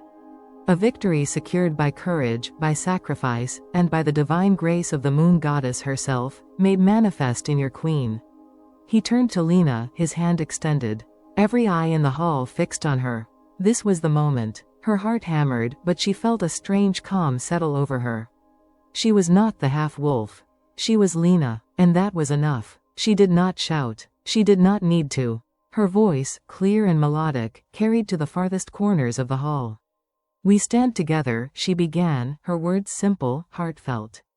"The darkness tested us, and we found that our light was stronger. It is a lesson I have learned my whole life. What others see as a flaw can be a hidden strength. What they call a curse can be a sacred blessing." She paused, letting her words sink in. "The threat is gone, but the need for unity remains. King Kaelin and I vow to lead this new era not with an iron fist, but with open hands. Hands that build, that heal, that protect. We are not just your rulers. We are your servants. And together, we will ensure that the light we defended last night will never be dimmed again." She finished, and for a heartbeat, there was silence. Then, Alpha Tauren, a grizzled old wolf from the northern range, who was known for his skepticism, dropped to one knee. "For King Kaelin and Queen Lena," he roared. "For the Silver Moon." The gesture was like a dam breaking. As one, the entire assembly knelt, their voices rising in a unified, thunderous cry that shook the very foundations of the citadel. "For the King and Queen. For the Silver Moon." The cheers were not just for victory, they were for her. For the queen they had chosen, the hope she represented. The official council meeting that followed was a more subdued, but no less significant, affair. Seated around a great oak table in the map room, with Kaelin at the head and Lena at his right hand, they discussed the practicalities of the new era. Treaties were formally reaffirmed. The disbandment of the broken Blackwood pack and the absorption of its remaining, loyal members into other packs was decided. Ronan, it was agreed, would be given a chance to prove himself as a lone warrior, free from the shadow of his father's legacy. Throughout it all, Lena listened. She asked thoughtful questions, offered insights about the land and its energies that even the oldest alphas had forgotten. She was not a figurehead. She was a partner. Kaelin would often defer to her, his trust in her judgment absolute. The alphas watched this dynamic, and their respect for her grew from a superstitious awe into a genuine, hard-earned regard. As the meeting drew to a close, Kaelin made one final decree. The lunar citadel, the ancient seat of the first Luna, has lain empty and dormant for a millennium. It is time for it to be restored. It will become a center of learning, of healing, and a symbol of our united future. Queen Lena will oversee its renewal. It was a monumental task, a testament to his faith in her vision. Lena felt a thrill of excitement, a sense of purpose that was entirely her own. "It would be my honor," she said, her voice steady. The days turned into weeks. Life in the Citadel slowly returned to a new normal, a rhythm punctuated by the shared responsibilities of ruling. Lena spent her mornings in study with Lyra, delving deeper into the history of her BL. Oudline and the extent of her powers. Her afternoons were often spent with Kaelin, riding through their territories, listening to the concerns of their people, their bond growing stronger with every shared sunrise and sunset. One evening, they found themselves back in the secluded clearing by the lake, the place where she had first truly shifted. The memory was a cherished one now, a private jewel between them. "Does it ever feel real to you?"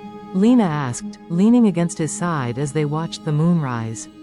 "All of it? This, us?" Kaelin looked down at her, his arm tightening around her shoulders. "It is the only thing that has ever felt real," he said with utter conviction. "Before you, I was a king ruling over a slow decline, a guardian of fading legends. I had duty. I had power. But I had no heart. You?" He turned her to face him, his eyes blazing in the moonlight. "You are my heart, Lena. You are the life in my kingdom, the light in my world. This is not a duty. This is a privilege. To love you, to stand beside you, it is the greatest honor of my immortal life." He kissed her then, under the moon that had marked her, in the clearing where she had been reborn. It was a kiss of peace, of promise, of a future they would build side by side. The story of Lena, the rejected half-wolf who became the moon-touched queen, began to spread, carried by traders and travelers, sung by bards in great halls and whispered by mothers to their children. It became a legend, a beacon of hope for the lonely, the different, the broken. It was a testament to the truth that our greatest perceived weaknesses can often hide our most profound strengths, and that even in the darkest of nights, love can summon a light powerful enough to change the world. And as for the king and queen, their reign was long and just, their love story woven into the very fabric of the land. They faced challenges, as all rulers do, but they faced them together, their bond unbreakable. For they had learned that the strongest power was not found in dominance or fear, but in the quiet, unyielding strength of a love that had been forged in shadow, and had triumphed to create a dawn that would last for eternity. Okay, now chapter 11 and 12, each chapter 4,000 words, and last chapter end should be very interesting and a complete ending. Words. Chapter 11. The whisper in the stone. The restoration of the lunar citadel became the heart of Lena's new life, a purpose that sang to her soul. Located 3 days' journey from Silverwood, nestled in the sacred valley of Moonshadow, the ruins were not made of plain stone like its counterpart. The citadel was carved from a single, massive outcropping of lunar quartz, which even in its dilapidated state caught the sunlight and moonlight, glowing with a soft, internal radiance. As Lena passed through its crumbling, yet still majestic, gates for the first time, a profound sense of homecoming washed over her, so intense it brought tears to her eyes. It was a feeling deeper than memory, an echo in her blood. This is where she walked, Lena whispered, her voice barely audible as her fingers traced the smooth, cool surface of a wall. Faded murals depicted the first Luna, Senna, not just as a wolf, but as a nexus of life. Vines blooming under her paws, rivers changing course to follow her, and wolves of all colors living in harmony around her. Kalen watched her, his love for her mingled with awe. The energy here, it's like nothing I've ever felt. Dormant, but alive. For weeks, the site was a hive of activity. Stonemasons, carpenters, and artisans, all chosen for their skill and reverence, worked under Lena's direct guidance. She did not command with blueprints and orders, but with intuition. She would place a hand on a fallen pillar and know how it should be reset. She would walk a overgrown path and see, clear as day, where a garden of night-blooming flowers should be. The workers, initially skeptical of taking directions from a feeling, soon became devout in their followership. They saw how the stone seemed to soften under her touch, how the quartz glowed brighter when she was near. It was during the restoration of the central spire, the Heartstone Tower, that Lena first felt the whisper. She was alone in the circular chamber at the tower's base, where a massive, cracked dais stood. The air was thick with ancient dust and power. As she ran her hand over the dais, seeking the best way to repair its fractures, a faint, cold tremor ran up her arm. It was not the warm, welcoming energy of the citadel. This was a sliver of ice, a dissonant note in the symphony. Forgotten, bound? The words were not heard with her ears, but felt in the marrow of her bones. She snatched her hand back, her heart skipping a beat. The mark on her shoulder, usually a comforting warmth, throbbed with a sharp, warning pulse. Kalen, she called out, her voice echoing in the empty chamber. He was at her side in moments, his senses alert. What is it? I felt something. A voice. It said, forgotten, and bound. She looked at the dais with new wariness. There's a darkness here, not like the Bloodfang. Older, colder. Kalen's face grew grim. He placed his own hand on the dais, closing his eyes to focus. After a long moment, he shook his head. I feel nothing but old stone and older power. But I do not doubt you. Your connection to this place is pure. If you sense a corruption, it is there. They spent the rest of the day searching the chamber, the tower, but found nothing. The whisper did not return. Lena tried to dismiss it as fatigue, a trick an overactive mind surrounded by so much potent history. But a seed of unease had been planted. Life, however, moved forward. The citadel began to rise from its ruins, more beautiful than the tapestries had depicted. The lunar gardens were planted, their silvery flora glowing softly at night. The Hall of Whispers, a library dedicated to the lost knowledge of the first Luna, began to fill with scrolls and artifacts recovered from hidden vaults. Lena and Kalen split their time between Silverwood and the growing lunar citadel, their rule a balance of practical kingship and spiritual rediscovery. It was during a council meeting in the newly completed Hall of Alphas at the lunar citadel that the whisper returned. The allied alphas were present, discussing trade routes. Lena was speaking about the natural energy lines of the land, suggesting a new route that would benefit from the Earth's flow, when a wave of dizziness hit her. The Grand Hall, with its quartz walls and high ceiling, seemed to tilt. The voices of the alphas faded into a dull roar, and beneath it, clear as a shard of glass, the whisper sliced through her mind. The seal weakens, the weeper hungers. She stumbled, her hand flying to her temple. A glass of water shattered on the floor. Lena. Kalen was out of his seat, his arm around her in an instant. The council fell into a worried silence.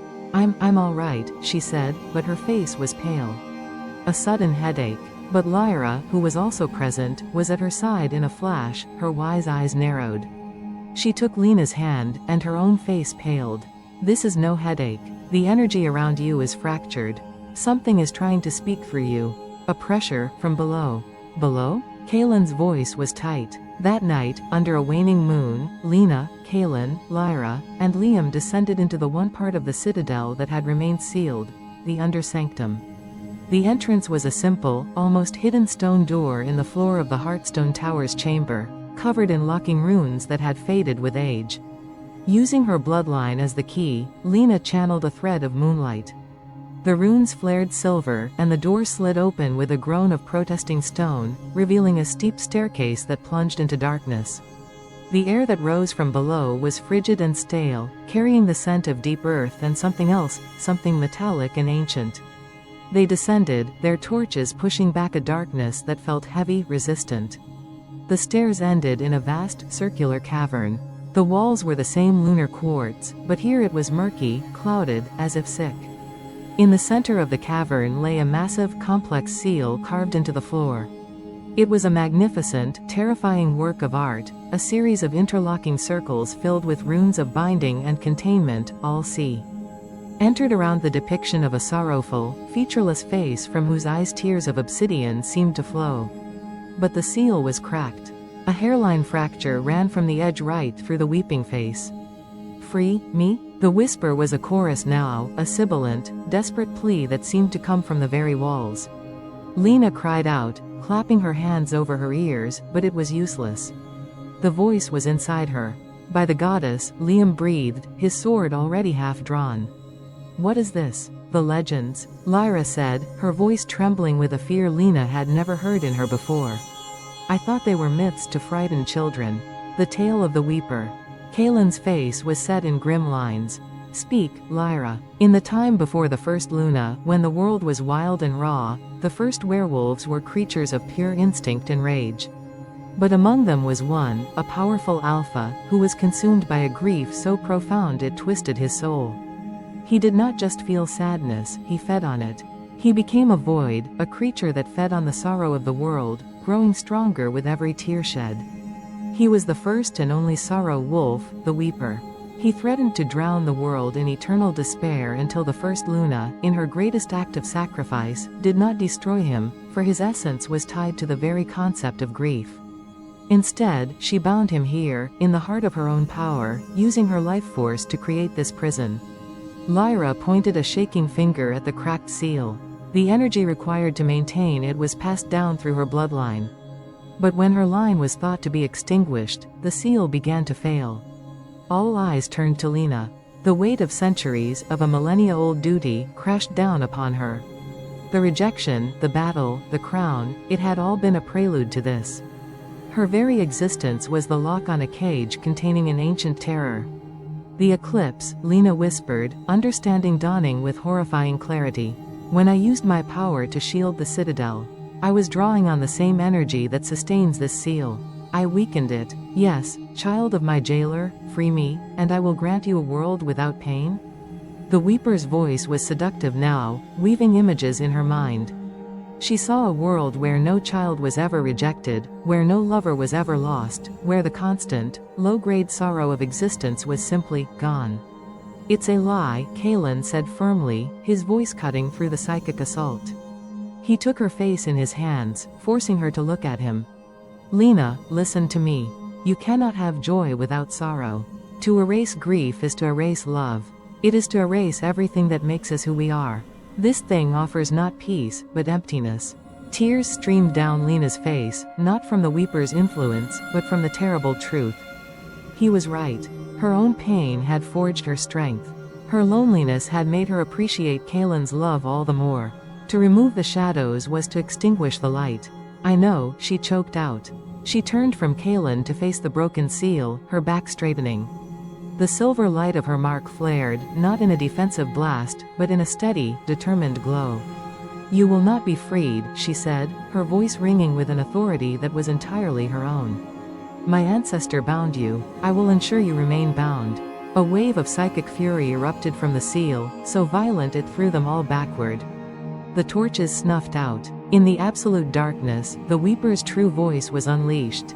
A soul-shattering cacophony of every heartbreak, every loss, every despair that had ever been felt. It was an ocean of sorrow threatening to drown them. But Lena was the moon's mark.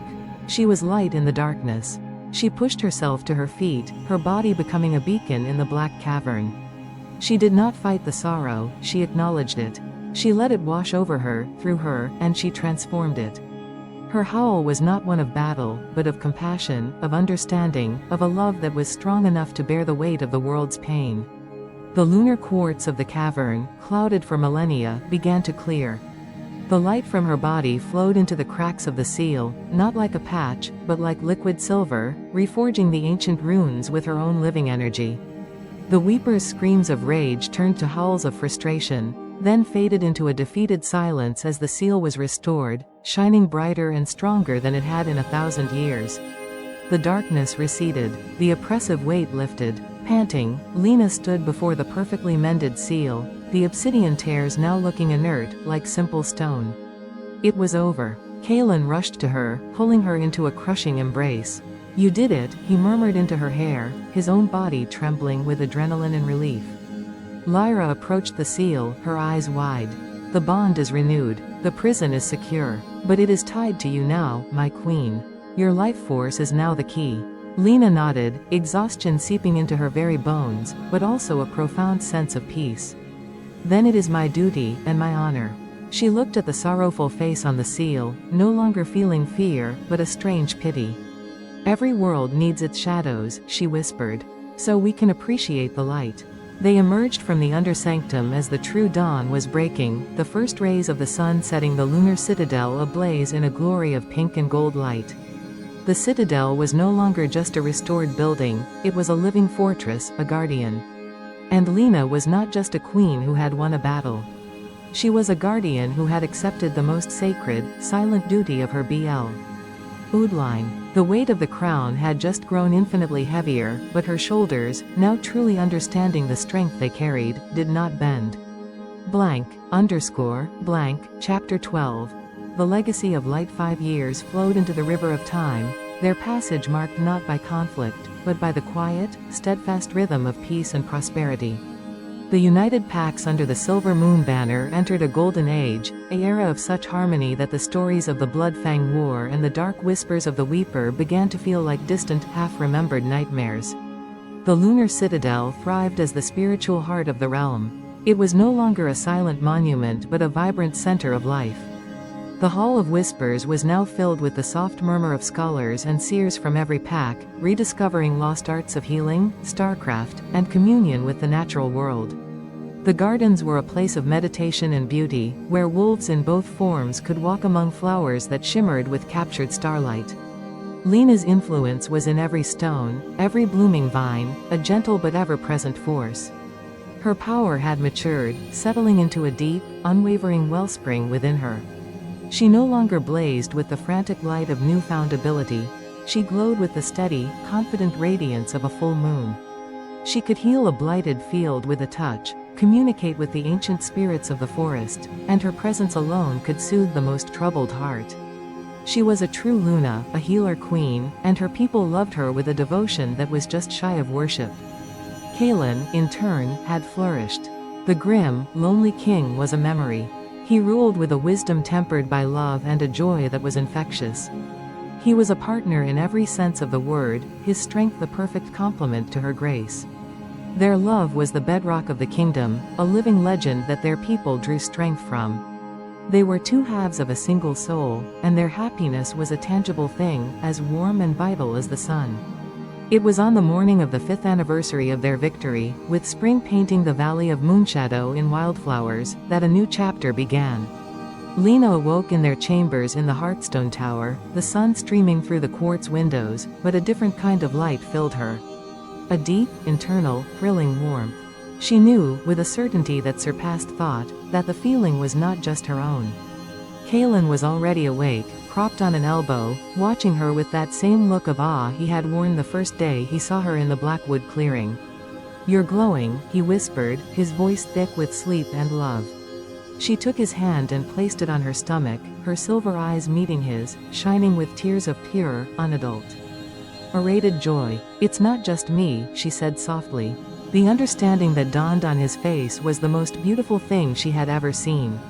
It was a sunrise of pure, unadulterated wonder. A tremor went through his hand, and then his entire being seemed to overflow with an emotion so powerful it left him speechless. He pulled her into his arms, holding her as if she were the most precious thing in all the worlds, which to him, she was. The line continues, he finally managed to rasp, his voice choked. "Lena, my love?" News of the pregnancy spread through the citadel like a sweet, warm wind, and from there to every corner of the realm. It was celebrated not just as the arrival of an heir, but as a symbol of the enduring future they had all fought for. The child would be born of the union between the strongest alpha king in history and the reincarnated spirit of the first Luna. It was a living promise. The months that followed were a time of serene preparation. Lyra fussed over her with a grandmother's tenderness, brewing tonics and sharing old wives' tales. Liam, the stoic beta, was caught more than once carving a tiny, wooden wolf for the nursery. The entire kingdom seemed to hold its breath in happy anticipation. Lena spent her days in the lunar gardens, feeling the new life growing within her, a tiny, bright star connected to her own light. She would talk to her child, telling them stories of the moon and the stars, of a brave king, and of a pack that was their family. Kalen was constantly at her side, his hand often resting on her rounding belly, his love a constant, protective shield. As the time drew near, on a night when the moon was full and pregnant itself, hanging heavy and luminous in the sky, Lena's labor began. It was not a time of fear, but of sacred, powerful energy. The royal chambers were filled with Lyra and the most trusted midwives, but Kalen refused to leave Lena's side. He held her hand, wiping her brow, his strength flowing into her with every contraction. The pain was immense, a primal, tearing force, but Lena was no stranger to transformation. She met it not with resistance, but with surrender, channeling the same power she used to shift, to heal, to bind. She focused on the light within her, on the love of the man beside her, on the hope of the child fighting to enter the world. And then, with a final, mighty push that felt like the crest of a wave under the full moon, it was over. A tiny, indignant cry pierced the air, a sound of pure, vibrant life. Lyra lifted the baby, her own eyes streaming with tears. A daughter, she announced, her voice trembling with joy. A beautiful, healthy daughter. She placed the squirming, tiny infant on Lena's chest. Exhausted, drenched in sweat, Lena looked down. The baby had a shock of silver hair, just like her own. And as the child opened her eyes, blinking in the new light, they were not the dark eyes of her father, nor the pure silver of her mother. They were a perfect, stunning fusion, a deep, twilight blue, speckled with shimmers of silver, like a night sky filled with stars. Kalen looked at his daughter, and his heart shattered and reformed in the space of a single breath. He reached out a trembling finger, and the baby's tiny hand wrapped around it with a surprising strength. A sob escaped him, a sound of such profound, overwhelming love that it filled the room. "She's perfect," he whispered, his voice raw with emotion.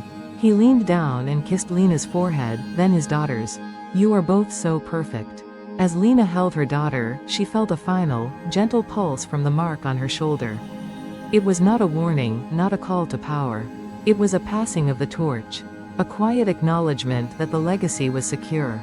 The light would continue. Weeks later, under another full moon, the entire kingdom gathered in the main courtyard of the lunar citadel for the naming ceremony. Lena stood, radiant and strong, holding her daughter. Kalen stood beside them, his pride a visible force. Below them, thousands of their people waited in reverent silence. Lyra stepped forward, anointing the baby's forehead with moon-blessed water. "By the grace of the moon goddess, and the strength of the silver moon line, we name this child," her voice carried across the crowd. "We name her Saren, for she is our star, the promise of our future, born from the legacy of light." As the name, Saren, echoed through the valley, a collective sigh of joy rose from the crowd. At that moment, a gentle, miraculous thing happened. All through the citadel, and across the gardens, the night-blooming flowers, which usually only opened under the moon, unfurled their petals, releasing a sweet, intoxicating fragrance into the air. It was a blessing from the land itself. Lena looked out at the sea of faces, at the packs united, at the citadel glowing in the moonlight, at the husband who was her soulmate, and at the daughter who was their future. The rejected, broken girl from the Blackwood pack was a memory, a ghost that no longer had any power over her. Her journey had been one of pain, love, sacrifice, and ultimate triumph. She had faced the darkness in her pack, in the world, and even buried beneath her own home, and she had prevailed not by destroying it, but by understanding it, and by shining a light so bright that the shadows could not consume it. She cradled Saren closer, the baby's starry eyes looking up at the moon with a calm, ancient knowing. "This is our story, my little star," Lena whispered, her voice lost in the joyful noise of their people, "but me. And only for her daughter. And it is only the beginning." Kalen put his arm around them both, pulling his family close. The moon shone down on them, a silent, eternal witness. The story of the half-wolf was over. The legend of the moon-touched queen and her king would be told for generations. But here, in this moment, it was simply a family, bound by love, watching the dawn of their forever under a sky full of stars, their legacy of light secure for all time. And so, the lonely, silver-eyed girl who was once called a curse found not just acceptance, but a love that shook the very foundations of her world. She discovered that her greatest weakness was, in fact, her most divine strength. Her story teaches us that even in the darkest of nights, a single spark of light can defy the shadows, and that the moon always shines brightest after the eclipse.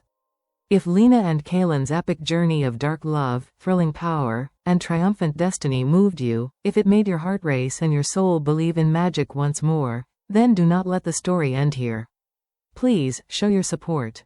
Smash that like button if you were captivated until the very last word. Share this video with anyone who loves a story where love conquers all, no matter how dark the beginning. Subscribe to the channel and turn on notifications so you never miss our next breathtaking tale of romance, power, and destiny. Your support is the magic that brings these stories to life. Thank you for watching, for feeling, and for being part of this incredible journey. Until the next story captures your heart, never stop believing in the power of your own light.